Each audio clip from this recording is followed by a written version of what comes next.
Nous sommes le 19 janvier 2025 et nous allons analyser le BTC ainsi que les différentes datas du jour. Alors petite parenthèse, deux choses. La première chose c'est que oui, j'ai une voix cassée parce que je suis plutôt malade.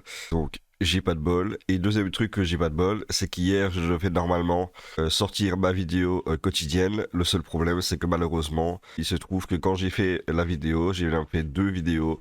Eh bien, le son n'a pas été pris. Voilà. En fait, tout simplement parce que j'avais pris un blue screen la veille, ce qui a eu pour effet, malheureusement, de remettre à zéro les périphériques dans les options, ce qui fait que du coup mon micro n'était plus branché. Voilà. J'ai eu ces problèmes-là et vu que je ne peux faire des vidéos que le matin parce que voilà, situation familiale, etc. C'est compliqué. Donc j'ai pas pu refaire les vidéos et donc c'est pour ça qu'il n'y a pas eu de vidéo quotidienne hier. Parenthèse refermée. Bon, alors au niveau du BTC, qu'est-ce qu'on a? Eh bien, nous avons un BTC qui stagne en fait, hein, qui a du mal à passer cette résistance au niveau des 104 000 à 105 000. Donc là, il y a une grosse résistance, hein, on le voit. Cependant, le point positif, c'est que quand même, il a été chercher cette résistance ici, il la break. Hein. Il a break la résistance, il a fait un petit pullback ici, et après, il est reparti pour essayer de partir. Mais là, on voit qu'il galère parce que il y a une résistance.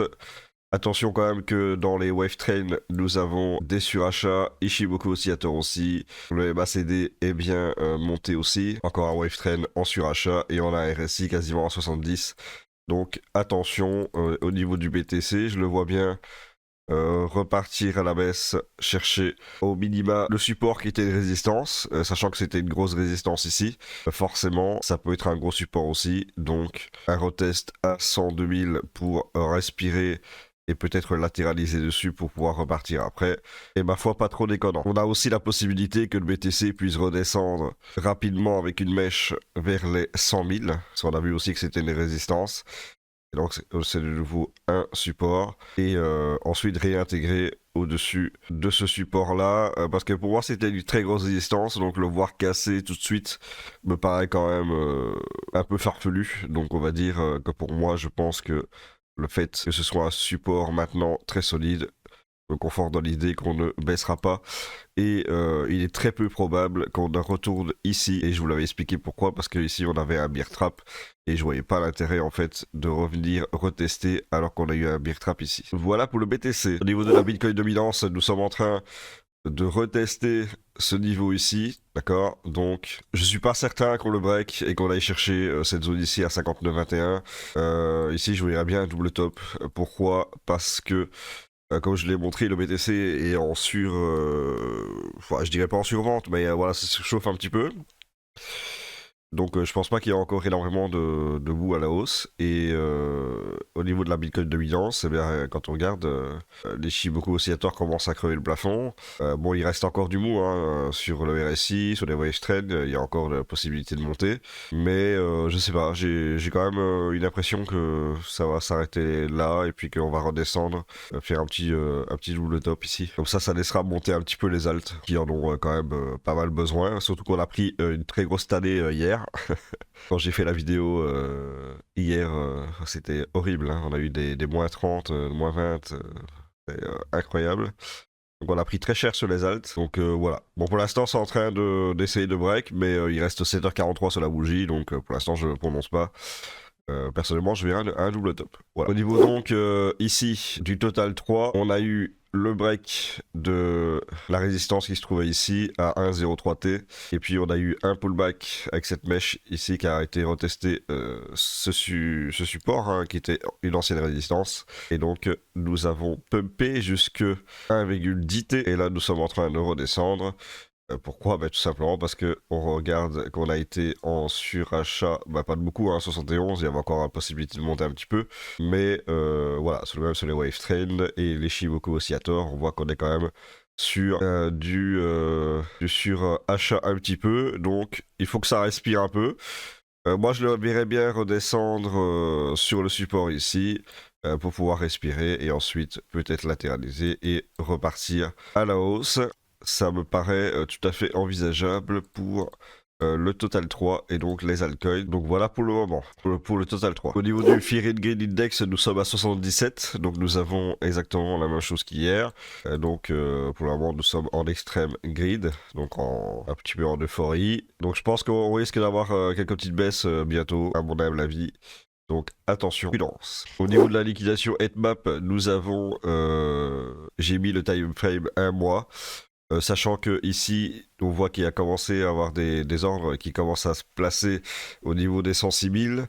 Donc attention, on a un petit peu d'ordre qui commence à se placer au niveau des 88 000. Mais surtout, moi, ce qui m'intéresse, c'est que on a quand même pas mal d'ordres qui s'accumulent au niveau des 117 000 et des 123 000. Donc c'est quand même des zones que le BTC pourrait aller chercher très rapidement avec une bougie assez forte.